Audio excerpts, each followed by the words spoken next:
carrotfootball.com.au, part 2 of our chat with Don Mathieson, OAM, as part of a local law. Don, middle of 1980, you take over as president of the GFL from Daryl Stevens. How did you end up in the head role? And I think for that, the rest of that season, you actually combined the St Mary's role with the GFL role. Well, how that started was, we made up our mind in May 79 that we were going to win that first premiership. We were going to win the first flag, which we did. And Tormund's paint, I can't think of his name, Morrissey, whether his name was, played with St Peters, give the league $1,500 for the premiers. So that's the Walpamure Cup, I think it was called that year. Yeah, and $1,500, this is how I come to be president. And they hadn't made up their mind what, no, we're not going to do that, says the board. So anyway, the last meeting of 80, no, the start of the season, the meeting before the season started, Daryl Stevens was president, I think. And I knew he was looking straight at me, because I wouldn't pay. I'm not going to pay until I get that $1,500. He said, Eddie, that wins the game on Saturday, and not financial or affiliated. We'll lose their points. Good, fair enough, we won. Anyway, we were the only team that won. And at a meeting, we'll have the board was waiting, the phone rang, Peter Murphy took the call, said, we lost our points. I said, they can't do that. But he said, you didn't pay. And I always made the rule, you only lose a game twice outside the game. Is the match committee can play in players, or blokes like me, or the player can make a bad blue. Oh, I was devastated. So I appealed and I got the points back. So the president and the vice president resigned. So we're playing Ararat down at Wimmera. They're playing Wimmera at Ararat. So Jimmy Althorpe, the late Jimmy Althorpe, he'd been vice president for 12 years and secretary of the tribunal. We go up and have a cattle lunch. It's 2 months since I still haven't got a president. And I just said to him, when are you going to get a chairman or a president? I can't get one. I said, what's the board do? And he said, they've been everywhere, they can't find one. Well, he said, you're 12 years, you should do it. Well, he said, he's got no confidence. And I didn't go on with it. So we laughed at him. And he said, I know who's going to be president. Who should be president? I said, who is it? I said, not on your bloody life. And eventually, he talked me into considering it. I said, you go meet our board first, see what they say. And you put them up to them. Anyway, he rang me back and he said, I'll give you 6 months. No, I said, I won't go on with it. The only reason I'll go on with it is if the clubs vote me in. I'll take it right. So that was it. We got beat by 8 points and I give Lewis the cup. And there was 2 or 3 people that said, one of my nephews, for years. We've talked to you? No, I reckon I lost the bloody. So that's how it started. That's how you became president of the GFL? Yeah. And I think it was one of the best things I've done in the firm. Do you ever see the $1,500? No, never. No, so St Mary's are owed $1,500 no, never got it. for the 1979 premiership. Yeah, so well, that's how it happened. From then on, well, the GFL had no money. We'd have to just keep playing, and as that on, we start building up through the league itself, with interleague stuff and all that sort of thing, and the people. I think we've lost about 5 clubs, I think. North Geelong, East Geelong, Thompson. Blue West. Ammo's came in for Ammo's come in and pulled out. St Peters have heard. Lara took the spot. Yeah. I used to get different things. Peter Kelly and I can't think of the other chap's name at the moment. They flooded me at home one day and asked me I'd like to join the Football League. And I said to him, what sort of money are you raising? Oh, I said 50,000. I said, see us in 2 years. On that, then the vacancy came up, but that was straight through. Yeah, that was '89 that they came in. They took, as you said, Amo's spot after they went back to the district league. They took their spot, and they got stronger as they went on too. Well, then I don't know who came in after those. Leopold in '92. Well, you had the merge, you had the Bar and Belmont merger. Leopold, we had the buy. I don't know how we had come by that buy. Somebody pulled it. Anyway, Leopold with Graham, Tony Graham and Ted Parks over front of me. I don't like that. He's lodging. As Peter Kelly did in the late 80s. They give you French a bit of a hiding, you know. They see the fish in the corner. So anyway, Tony Graham said that they'd like to join the league. I said, what's the Ballarat think about it? You'll have to get clearance. And he said, we'll get a clearance.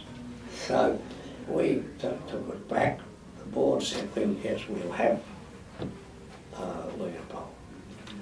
And anyway, the one thing about the table with the in the meeting room would be a bit longer than this. And there was a lot of delegates represented their clubs through, they'd want to save a fine. They'd only go, wouldn't hear anything go on, but only about a fine. And each one, every time somebody drop off the end, this move up. Right opposite, I'm sitting there, right opposite me, there's bloke from Parliament, St Albans, Lara, St Mary's, I can't think who was there. They were there. So anyway, we went up to move. Mr Kelly moved, representing Lara, that they not be omitted.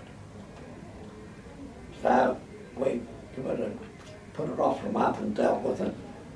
Had Graham and Ted Parks in, heard them, kicked them out in the sat in a motor car for an hour in Rural Street. And Mr Peter Kelly took over and we always had good words, spoke very well. All these people supported him. And eventually I said, Mr Kelly, you can close the motion, so after an hour the motion was closed. All in favour that Leopold be not admitted. 1, 2, 3, 4, 5, 6, 7. 7 all. So 4 clubs left. Mr Kelly stands up. Are those people going to vote, Mr Chairman? Mr Kelly, I said, there's nothing in the rule book stopping those people. Please vote, gentlemen. So 11 to 7. So it has been a joke ever since, and I think whether he's still accepted or not, I don't know. In the end, Leopold got in 1992. Yeah. You tried hard to get Colac in. I think that was about way back early, about 81. And their chairman at that time was very interested in it. And I had a cousin, Milky Barney's father, Jack Marney. Jack, great bloke, marvellous man he was. Oh, he was all Hampton, no, Hampton League, that was it. And they pulled out. Well then, I think about, when did Cal come in? About 1991. Was it 200 or? Yeah, 2000, I think, 2001. Yeah, that'd be wrong. And it makes me laugh at times, you know, and they think, yeah, they voted against this, and they get them in again. They eventually find their way in. Yeah, it was the same with the netball, of course. When the netball was yours, that was a good, I think that was a good thing. You see. It's made the some blokes more accepting of the netball as time's gone on. I don't know about well, please, like they weren't about when I was president with some of the blokes I had to control. Don, before you did step down as GFL president in the mid-90s, you did make one very crucial appointment of a young man who was just out of university, who's gone on to become something pretty special in sports administration, and I speak of David Matthews. Is that one of your proudest moments in football, that you were able to give him a start? You'd have to know David Matthews to not to get that impression. To me, David Matthews was like Peter Kelly and the blokes that really went on in footy, you see. And I often think about it, how it come about too, see. See, the first thing was happening was that he was appointed as secretary first, and he wanted to go straight in. And eventually I said to him, well, we'll appoint you for 3 months at 23,000, but at the end of, when it finished, October, at the end of October, I want you to take the 23,000 and nick off and don't come back to February. And this is how we appointed him, and that's the way it went, you see. So it's, that was one of those things, you know. It was like I appointed him, it was just a bloody story. See, when he came along, and it was great for those people, it was great for the footy, it was great for Geelong, you see, and that's where it is. But you always think about it and think how good it is, you know, and how good it is. Because he's never altered one bit. No. Not from the day he took the job has he ever changed. Now, you must be rapt that he's, was given the task of being the startup CEO exactly, at GWS. Exactly. Yeah, we do it like Peter Kelly. They have great discussions, and you have those discussions with him. Whether he'll go on with footy, if he got a better offer, perhaps he might take it. But when his ambition was to be Geelong manager, that was his ambition. But of course, he grew at such a rate, like he went from us to Victorian Company. He missed out on that job first. They put another no-hoper, but he got with his gloves on his side.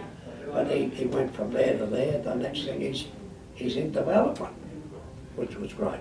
What was great to see, it was great for Geelong to see those blokes on that, yeah. And while you were president too, another huge honour was at Queen's Birthday 1993, the honours you were bestowed with an Order of Australian Medal. Oh, well, that was something. Yeah, it was unbelievable. You generally get word of it, actually. When the nominations go in, I'm not know who nominated me, I don't know. But it goes in and they study it, then they ring you. If you were nominated for the job, would you take the thing?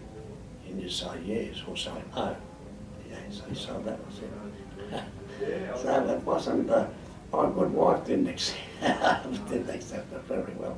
You've also got an Australian Sports Medal and a Centenary Medal as well. So you've got you've got a nice little resume that you've compiled. Yeah. Oh, they go with me war medals pretty well.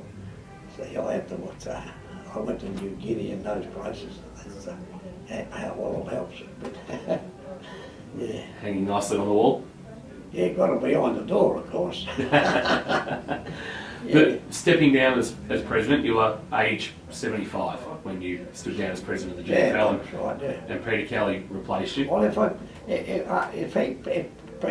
hadn't been Peter Kelly, I might have been longer, because he was the type of bloke. Because you've got to be a president to know what you're doing and not be afraid. Oh, some of the meetings I used to go to, I didn't know what it was funny in the world. You just sit around. Well, there was Kevin Dowdy, he was a St. Peter's man. No, he was a Blue West man. He was pretty smart too. Going to meetings and all that sort of thing. He was a prisoner of war. he died there a few years back, and he used to be the same. He was up and running. He knew all the rules and that, how the right meters and that sort of stuff. Yeah. Your activity in football now, you're not far from the St Mary's ground, which is your spiritual home. Do you get down there much? Oh, I get there a lot, home games, but this weather lately was, I haven't been out that much. So a lot of the grounds you can't go to because there's no cover, and they're very hard, especially on cold days. Yeah, but I love junior footy. Junior footy's great. Well, you take it out on the other 18s as well. And AFL Bowen's got a big job ahead of them now, of course. Well, I'm going to ask you your thoughts on that. Promotion, relegation, divisional structure, GDFL coming under the umbrella. Where do you sit with your worldly view of local football? I feel eventually we'll have to go to divisions. We've got to have a prem, but there's not too many clubs can play GFL footy. The Premier Division, I would say it'd have to be on the promotions on amount of what you know, what you've got, how you're going to handle it, you see. But 1 and 2, automatic, you know, if that's the way it's got to be. But there's a few things that they're doing at I discuss with his lordship every day or comes at home. See, Fancy, he's Geelong, he's St Mary's in Newtown. The last of the season, 18 games we played, and we haven't played it before. No, the fixture, because of the unevenness of the fixture. Would you like a 10-team, 18-round? Yeah, 18 games. See, when we were running the league, we used to draw the fixture once every 2 years. Yep. Well, I think the VFL, they went for years on 12 teams. They played each other twice. Yeah, 22 rounds. They reversed the draw. Yep. You see, but it was a terrible draw this year, the way it was all up. We played St Joseph's twice in 7 weeks. I can explain that because Joey's requested to play you quickly again because they wanted to actually play you for the anniversary of their first win as a senior football club when they beat St Mary's. And I believe that the Mathieson family had a very strong connection to that day. Your brother may have been coaching St Joseph's that day. Oh, right. In 1974. Is that right? You'd gone to St Joey's as coach and you masterminded their first... That was Tony Mathieson. It was Tony. A niece. So a relative. Oh, not a niece. A nephew. Yeah, nephew, yeah. So a relative. Yeah. Masterminded. Les's boy. Yeah. Yeah. So it's kind of ironic that it's St Mary's name. We lost a few that day. We lost that Alan Collins. He was a good player, you know. But when clubs go wrong, half the time you don't blame the team, you blame the administration. Administration, I think, is if you've got a good administration, you'll never always have a good club. The club itself. And I never interfered with the football team once. My position was, I'm not saying was Peter's position, but you run the club. Anyone said anything to me, I always send them to the manager of the football team. Yep. So that's. Before we let you go, we're going to ask you for some memories. What the best play you seen play locally in the GFL or Evelyn Hurst? Say that again? The best play you've seen play in the GFL or Evelyn Hurst? I can name about 10, I reckon. Reel them off. Give us some of the names you enjoyed watching. Woodman, the late Woodman, he was a great player. Gordon Hines was a great player. Roddy Sells was a great player. Stringer from Thompson. Yeah, Phil Stringer. Phil Stringer. Ray Russell's a good player. There was a bloke that played full forward for Newtown. It was that I might have been Zimmer. You see? Yep. So that I wouldn't like to say who was the best. If you sat down and you nominated 10 players, you put them on an equal basis. Absolutely. Yeah. Can St Mary's win the premiership this year? Oh, not this year, I don't think. When I was appointed this year, I thought they'd have a good year, I thought. And next year they'd be a long way better. But it's surprising just how well they have played. And the coach has made a big difference. And I think their administration's improved over the last 3 years to what they are today, you see. They ran a show at the Vale Reserve at the Civic Centre the other night. They had 450 people there. You see, so that once you can do things like that and run the club properly, there's like you've got the two senior teams, they've got a netball team and a senior team, and 19 other teams. So it's you've got to have a lot of people to be able to do that. It's a very big club. Yeah, they are a great club too, yeah. A great club. Don, it's been wonderful to take a trip down memory lane with you. Your contribution to football is unparalleled in this part of the world, and that's why you're deserving of an OAM, an Australian Sports Medal and an Australian Centenary Medal. Your health is okay, and we hope it continues like that for many a year, and maybe we're talking about Don Mathieson maybe knocking up the big 100 in about 6 years' time. Thank you, Tom. Thank you very much. Enjoyed the afternoon, I can assure you.